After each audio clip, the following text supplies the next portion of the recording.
விதிதான் நலனை பார்க்க வேண்டுமென முடிவு செய்துவிட்டதே. அதிலும் சனீஸ்வர ரூபத்தில் அல்லவா வந்துள்ளது. இந்த சனீஸ்வரர் போல் உத்தமமான கிரகம் உலகில் இல்லை. அதனால்தான் அதற்கு ஈஸ்வரன் பட்டம் கொடுத்து கடவுள் நிலைக்கு கொண்டு சென்றிருக்கிறோம். எல்லா கிரகங்களும் நவக்கிரக மண்டபத்தில் இருந்தாலும் சனீஸ்வரருக்கு மட்டுமே கோயில்களில் தனி சன்னதி இருக்கிறது. குரு இருக்கிறாரே என சிலர் கேட்கலாம். அவர் குரு அல்ல. சனகாதி முனிவர்களுக்கும் பார்வதி தேவிக்கும் உபதேசம் செய்த தட்சிணாமூர்த்தியையே குரு என்று சொல்லும் வழக்கம் வந்துள்ளது. அவர் கிரகம் அல்ல, தேவர்களின் குருவான பிரகஸ்பதி. அவர் சிவாம்சம். உயிர்கள் பிறக்கின்றன. புழுவாக, பூச்சியாக, மிருகமாக, பறவையாக, இப்படி பலவகை. இவற்றால் பிறவியில் இருந்து உய்வடைய முடியாது. இவை இறந்து போனால் மீண்டும் ஏதோ ஒரு பிறப்பெடுக்கும். மனிதப் பிறவி ஒன்றே மகத்தான பிறவி. இதற்கு மட்டுமே 6 அறிவு இருக்கிறது. இந்த 6வது அறிவை பயன்படுத்தி இறைவனை மீண்டும் அடைய வேண்டும் என்று சிந்திக்க வேண்டும். இறைவனை அடைய வேண்டுமானால் தவம் இருக்க வேண்டும். தவம் என்றால் மூச்சடக்கி, பேச்சடக்கி, அக்னியில் நின்று முனிவர்கள் செய்த தவம் போன்றதல்ல இது. யார் ஒருவன் நல்லதை செய்கிறானோ அவனே தபஸ்வி என்பார் சுவாமி விவேகானந்தர். பல மகான்களும் இதை ஒப்புக்கொள்கிறார்கள். பூமியில் பிறந்தவன் நல்லதையே சிந்திக்க வேண்டும், நல்லதையே நினைக்க வேண்டும். ஒரு புட்கரன் வந்தான்.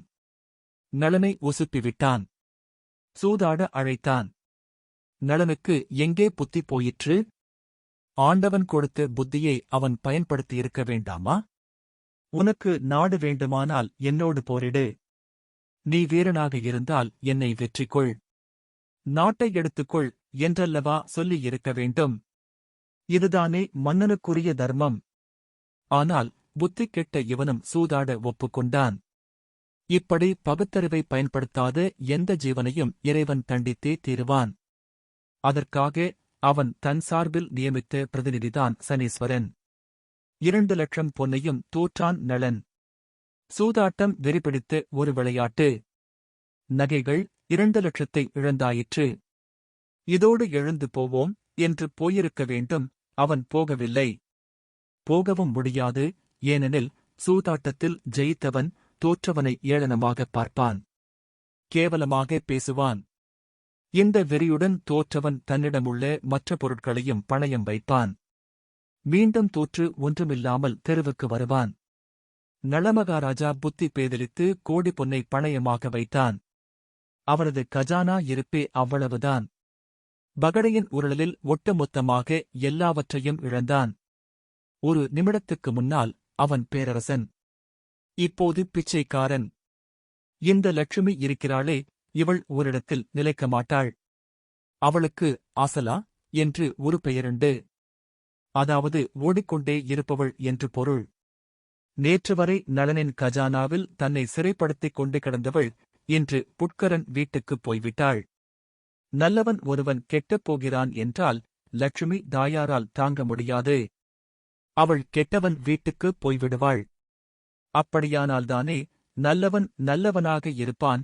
இவ்வளவு அயோக்கியத்தனம் செய்கிறான். இவன் வீட்டில் செல்வம் கொட்டிக் கிடக்கிறதே என்று நாமே கூட பல சமயங்களில் சில பணக்காரர்களைப் பற்றி அங்கலாய்க்கிறோம். இப்படிப்பட்டவர்களை மேலும் அழைக்கவும் அவர்கள் மனதில் நிம்மதியில்லாமல் செய்யவுமே லட்சுமிதாய் தன் ஓட்டப்பந்தயத்தை நிறுத்தாமல் ஓடிக்கொண்டே இருக்கிறாள் என்பதுதான் நிஜம். எனவே பணக்காரனாக இல்லையே என்று வருத்தப்படத் தேவையில்லை. இவ்வுலகில் பொருளில்லாதவர் அவ்வுலகில் அருளை பெருமளவிலான நிலைமை நிச்சயம் ஏற்படும். மனிதனுக்கு புத்தி கெட்டுவிட்டால் அவன் என்ன வேண்டுமானாலும் செய்வான்.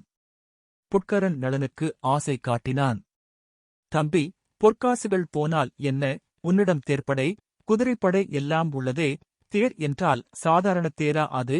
10 லட்சம் நவரத்தினங்களால் அவற்றை அலங்கரித்துள்ளாயாமே. அந்த தேர்கள் இதோ நீ இழந்த பணத்துக்கு சமம். அவற்றை வைத்து ஆடு.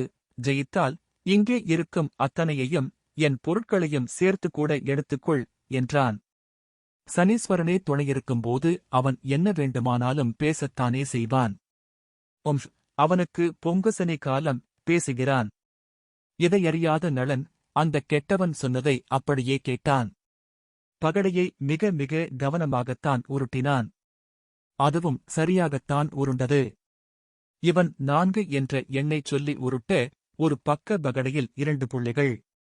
அடுத்த கட்டையில் 2 விழுந்து படீரென இன்னொரு சுற்று சுற்றியது, 3ஆகிப் போய்விட்டது. அவ்வளவுதான். அவ்வளவையும் தன் பெயரில் எழுதி வாங்கிக் கொண்டான் புட்கரன். அடுத்து யானைப்படை பறிபோயிற்று. அடுத்து காலாட்படையே தோற்றான். வக்ரபுத்தி படைத்த புட்கரன், நளனே, இப்போது ஒன்றைக் கேட்கிறேன். உன் அரண்மனையில் அழகான பெண்கள் சேடிகளாக, பணிப்பெண்கள் இருக்கின்றனர். அவர்களை வைத்து ஆடேன். நீ வென்றுவிட்டால் அவர்களுக்கு நிகராக தோற்ற அனைத்தையும் தந்துவிடுகிறேன் என்றான்.